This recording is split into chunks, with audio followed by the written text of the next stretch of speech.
Okay, we're starting Bez Hashem Siman Lamed Beis. He says the subject here is to explain why the Rambam, well, really to ask many questions about the Shalosh Shevuos. In the last Siman he asked why the Rambam didn't bring it down in Sefer Vayoel, and he did bring it in the Igeres Teiman. Now he's going to talk about other questions about the Shalosh Shevuos. Okay, Ulevayr Ho'inyan, to explain the subject, I'm going to ask many other questions here. Hinei Amru Medrash Rabbah Shir Shirim Beis. We quoted earlier the Medrash Rabbah about the people that were doichakates, that they forced to end, the Bnei Ephraim and the Ben Koziva movement, Bar Kochba. So the Medrash speaks about these cases, and it says they were doichakates. Shenenshu kol kach, and they were punished severely for this. Al she'avru al kates v'avru al shvuah. The lashon Medrash is that they transgressed the end and they transgressed the oath. So the Rambam, the Rebbe is going to be bothered here. What's the pshat in this thing about kates and shvuah? What are these two things? Yeah, there's a shvuah, but what's the kates? Avru ala kates, v'avru ala shvuah. It says v'ilu lo hayacho ister dechikas kates, ela b'shvil shvuah. If the only thing you're doing wrong by forcing the end of galus is being over on an oath, so then it would have been enough just to say that they transgressed the oath. Right, what's the need for Tosfos Losh and Dochagas Kates? From the fact that the Medrash splits it into two, they transgressed the end and they transgressed the oath. So there must be some sin in going against the end. Besides the shvuah, there must be something else wrong with it. So we have to understand what's the source for this other ister that you're doing. Shall havar al kates. Af b'li ister shvuah, which takes place even without the oath. Gam im yesh ister b'lavachi lam b'hutzrach lashbiyan. Second question is, if there is another ister, then why did they have to have an oath? Why did the Shlomo Melech, why did Hashem have to make an oath on the Jews if there's already an ister? Yeah. Gam tzarich lahavin masha darshu b'mechilta. We also have to know, question number 3, what the Mechilta says about Bnei Ephraim. Parashas B'Shalach, Bnei Ephraim shemiharu latzes, that they went out of Mitzrayim 30 years before Yetzias Mitzrayim, and it says Shaloi shamru bris elakim. They didn't keep the covenant of Hashem. They refused to follow His Torah. So the question is, that it was still before the giving of the Torah. So what do you mean they didn't follow the Torah? But there couldn't have been Indian of Galus and Geula back then, because it wasn't until Matan Torah there was Indian of Galus and Geula. Yeah, and there wasn't an Indian. There was an Indian Galus, but there wasn't a Shevuos, right? Right. There were no Shevuos yet to forbid any of words time. So, I mean, so there can be an issue then. So he's asking this. They didn't have the Torah yet. You can't say they refused to follow the Torah if there was no Torah. And question number 4 is that the Maharal Zal, we brought it in Siman Chaf. Remember the Maharal? The Maharal says to be over on the Shevuos is Yeharg B'al Yavor. Shalavor al elu ha-Shevuos hu b'Yeharg B'al Yavor. That even if the government comes and forces the Jews to transgress the oath, they put a gun to their head and say, go to Eretz Yisrael, lotzes min ha-Galus, get out of Galus, and make yourselves a state. Asurim lotzes min ha-Galus, mamash kedin shma. They're not allowed to do it. It's mamash like shma. It's mamash like a avodah zarah. If they tell you to do avodah zarah, you have to get killed. So here also, if they tell you to go out of Galus, you can't listen to them. You have to know how the Maharal got this. An oath is not, Yeharg B'al Yavor.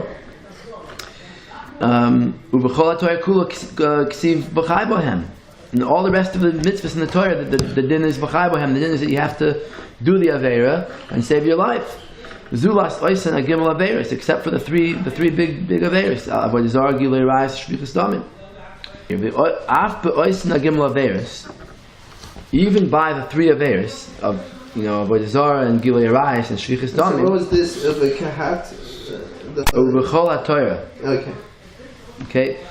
Ve'af beoisen agimel averis, einoi nena shal gufu avera.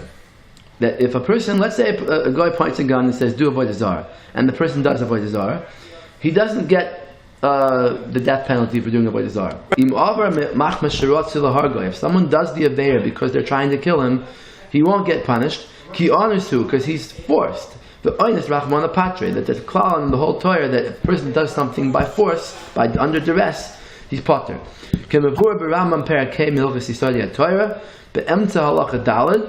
The Rambam says there, shekasav ve'elu hagimel averis deva'avar b'loy nerag. That if someone was over the aveira and didn't get killed, didn't do what he was supposed to do, she'over al mitzvah saseh de kiddush Hashem. So he does get an aveira of kiddush Hashem. He's being over on the positive commandment to be mekadosh Hashem. V'al mitzvah loy saseh de chil Hashem. It's also a negative commandment of chil Hashem, but not the aveira of avodah zarah or gilui arayis. Shechustam. V'afal pichem imnei she'aver b'oinus. Since he did it b'oinus, ein malki noiseh. We don't give him malchus or misa. And by the way, I don't think even in Shemaim a person would get misa. Because if he did it forced, right? Because he was forced. He'll get punished for the aveira of kiddush Hashem, but he won't get punished for that. Okay, so he says, "V'afal pichein mipnei she'aver b'oinus ein malki noiseh. V'ein tzarich lo m'shein v'misa noiseh bezdin. The bezdin doesn't give him misa. V'im avodah zarah shehi chamur min hakoil. So if madach by avodah zarah, which is the most severe of all sins, if someone does it by force, eino chayav kares below mises bezdin, doesn't get kares, doesn't death penalty. Kal v'chomer l'shar mitzvahs amuros b'Torah. For sure, if a person did a different aveira under duress, he won't get punished. V'im kain im koifin oisam b'kfiyah shel misa rachman litzlan latzis min hagalus. If the goyim come, point a gun and say get out of galus or we'll kill, haloi unsa command lo yavin. So if they do it, they're just doing it b'oinus. It's considered like they didn't do it. Why should they get killed for this? Since it's not one of the gimel averis, it's one of the other averis. It's one of the other mitzvahs in the Torah that you have to give your life for. Now this shtickle here is very schwer. I always had problems with this shtickle because the problem is, by avodah zarah, by this Rambam that he brings, if a person does avodah zarah under duress, he doesn't get killed. Yeah. So by the Shalosh Shevuos, how did the Rebbe know that if someone does the Shalosh Shevuos under duress, he gets killed, he gets punished for it? How is he asking Akasha here that even avodah zarah, if you do it under duress, you don't get killed? So kol sheken over here, you don't. Over here, who said you do? Like the Zionists and other people who were over on the Shalosh Shevuos, okay, maybe they weren't under duress, they just did it because they wanted to. But let's say a guy would come, like the Maharal's case, and point the gun and say, be over on the Shalosh Shevuos. Who says that the person will be chayav misa for that, or chayav the oynish of the Gemara? Maharal says so. Maharal didn't say. Alright, I don't know that. I really don't know. So what I was thinking we could say here is that this kasha and the previous kasha are really like two sides of the same coin. In the previous kasha, the Rebbe asked that the Shalosh Shevuos are not Yeharg Val Yavor. There are only three averis: Gilui Arayis, Shfichus Damim, and avodah zarah. There are Yeharg Val Yavor. So what he asked was, basically, if the Maharal meant that the reason why the Shalosh Shevuos it's better to be killed than to be over on them is because they are Yeharg Val Yavor in the exact same sense that avodah zarah is Yeharg Val Yavor, then his kasha is, it's not so. There are only three averis that are Yeharg Val Yavor, not more than three. So now he's asking like this: Elamai v'estazagan, that maybe the Maharal doesn't mean a regular Yeharg Val Yavor. Maybe the Maharal means an Eitz Tova. It's a good advice. It's saying basically, don't be over. Don't violate the three oaths, because you know why? If you're going to violate the three oaths, it's going to come a worse punishment. So even if you're being threatened with death right now, afilu, if the Umas Ha'olam want to be miyaser b'yisurim kashim, you're still not allowed to be over on the Shalosh Shevuos. Why? Not you're not allowed to, you're allowed to, but you shouldn't. Why? Because it's going to come, the punishment for being over on the Shevuos is going to be much worse than what you're getting now. That's what the Maharal meant. It's a tova, good advice. So on that, the Rebbe asks it, if it's an Eitz Tova that he's saying, if he's saying that basically that even under duress, transgressing the oath is going to lead to this punishment, his kasha is, what do you mean? Even by the three averis chamuros themselves, even by avodah zarah itself, if a person is forced at gunpoint to do avodah zarah, and he does avodah zarah, he doesn't do what he's supposed to do. He gives in to the nisayon and he does avodah zarah, the Rambam says he doesn't get killed. He doesn't get killed because he was under duress. He was under a bonus. Bonus Rachmana Patre. He's potter. So over here also, it can't be worse than Avodah Zarah. If someone forces a Yid to do the Shalosh Shevuos and he does it, he can't hold back, and he does, then he's not going to get killed. So he's not going to get punished by Bezdin or by Hashem. So therefore, it can't be that the Maharal is saying good advice over here. That's basically what his kasha is here. So he's knocking off both sides of the coin. That's Israel. Okay, even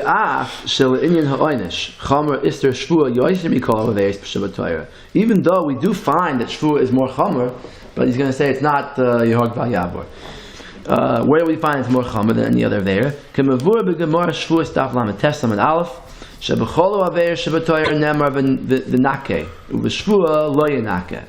Shvuah, it says in Lo Yinaka Hashem Eis Asher Yisa Shmoy Lashav. Yeah? Yes. Hashem won't make them clean. In other words, Hashem will never be moichel someone who is nishba in his name falsely. But all aveiros in the Torah, they punish you. Hashem punishes just the person who does the aveir. That the punishment goes on his family and on the rest of the world.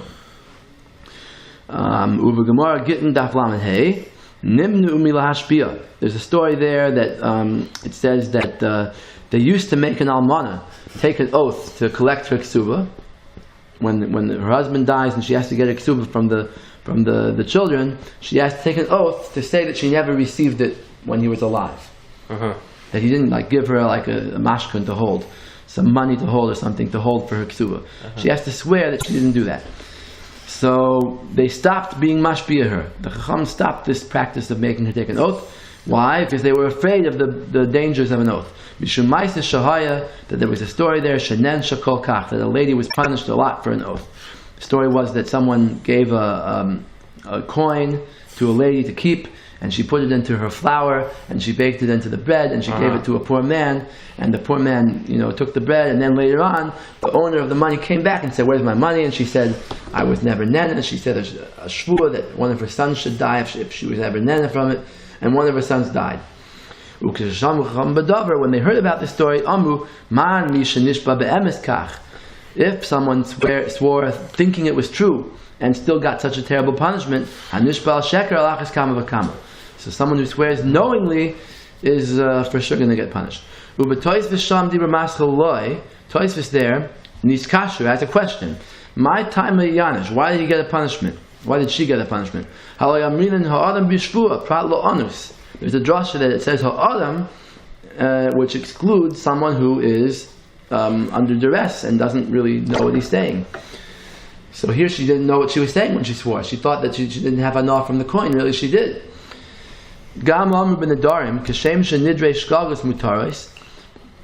It says in Masechet Nedarim, just like a neder on a shkaga is mutter, kach shvuah shkagas mutaris. Shvuah that was made on an accident is also mutter. V'tiritzu, Tosfos answers that tam ha'oin ha'shay b'shvil dahavala lizar yoiser, that she should have been more careful l'shamrei heitev to keep the money in a good place. She shouldn't have put the money into the flour. V'havala la'asuki adaita shetav b'lidei shvuah. She should have thought this might happen, that she'll swear falsely on it. Yeah. The Chazin and Chomer Oynish, we see the big punishment b'shvuah. The af mashanas b'chisar and yadiyah, that even something that could be made, a shvuah that was made by lack of knowledge, is still mikalakum hecha sheyesh b'mitzias la'asuki adaita meikara. If there was a way for him to be, careful about it, b'zehirus to keep away from this problem, shaloi lav lidei shvuah, havei oynish chomer kol kach. You get such a terrible punishment. Yeah. Yes. Because of Rabbi Avraham ben Ezra.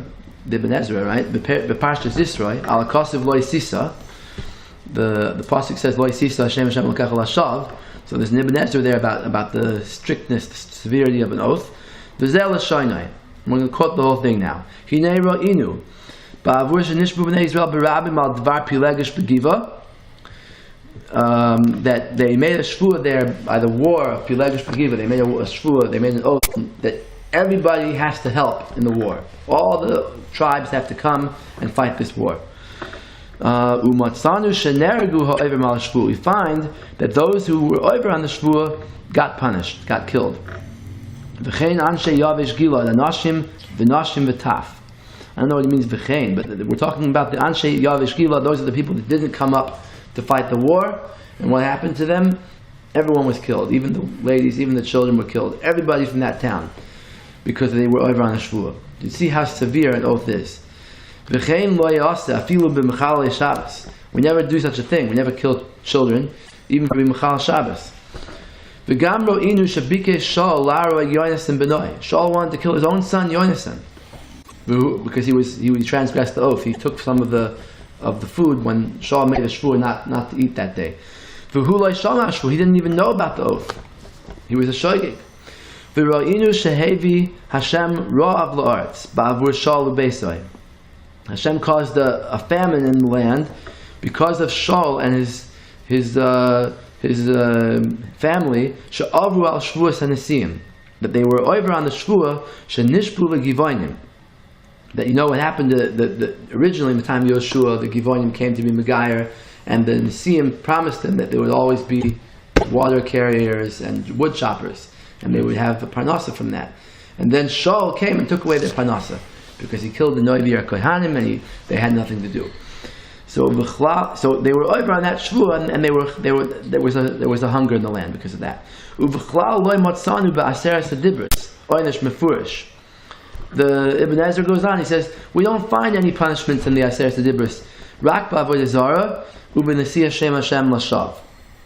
We don't. Those are the only two things that we find a punishment. Even though Sirtzach, there's no punishment. Only avodah zara and a shvuah. Yeah.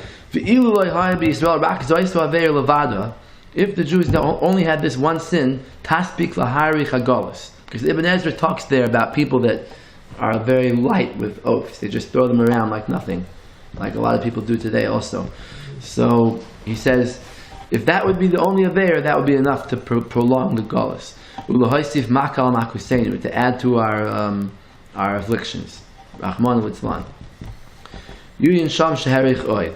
V'royim mikol zeh goyel choym ro'oyin sheyesh b'isr shvuah. We see from this how bad an oath is, how severe it is. B'frat b'shvuah zu she'amru oid b'fir shaloshin ani matiris b'starchem. This shvuah of the Shalosh Shevuos, it says ani matiris b'starchem. It says Hashem's going to give an oynish of permitting our flesh. Shaloi nemer kazois b'shar Shevuos. That this oynish was never said by any other oaths. Gam amru zal b'ferish al zeh shemari chesagolus. That Chazal say b'ferish that this is going to cause the golus to be longer. Right? The Gemara in Sanhedrin Tzaddik Ches, it says right. Kasher avi oid lahal. I'm going to bring it later on. Av apichein. So even all this, even having said all this about Shevuos, calls that he rak hecha sheyesh oif and ezem mitzias liyois nizder b'davar. That's only when you could have been careful. You could have, you could have tried not to be over, and you were careless about it. Aval anus mamish, valei unse commando loyavi. But if someone points a gun, like the Maharal's case, it's onus is like he didn't do it. Ubefrat shebeshvua yesh al zeh kra miyuchad shalamdu me'al adam mishvua. It's not every other place in the Torah there's a din of onus, but here there's a beferish din of onus. It says ha'adam b'shvua, prat lo anus. Ve'en lecha anus yoyser mikviyah shel misa rachmana litzlan. There's no greater onus than being forced at gunpoint. Ve'im kein heach nasan ha'maharal zal al zeh mishpat charut shel yiharg v'al yavor. How could the Maharal say the Shalosh Shevuos is yiharg v'al yavor? Just to recap this Siman, 4 questions that point in the same direction that all kind of like try to convince us that the Shalosh Shevuos is more than just a shvuah. Number 1, it's overall kates overall shvuah, lashna medrash. Yeah. Number 2, it says that if there was another issur, then what do we need a shvuah for? And number 3, the Bnei Ephraim before Matan Torah were punished for being over on or didn't want to, not want to follow the Torah, which is strange because there was no Torah yet. And number 4, the Maharal says that it's Yiharg Val Yavor, which we don't find by any other shvuah. Okay? Yes. Okay, shkayach. What does that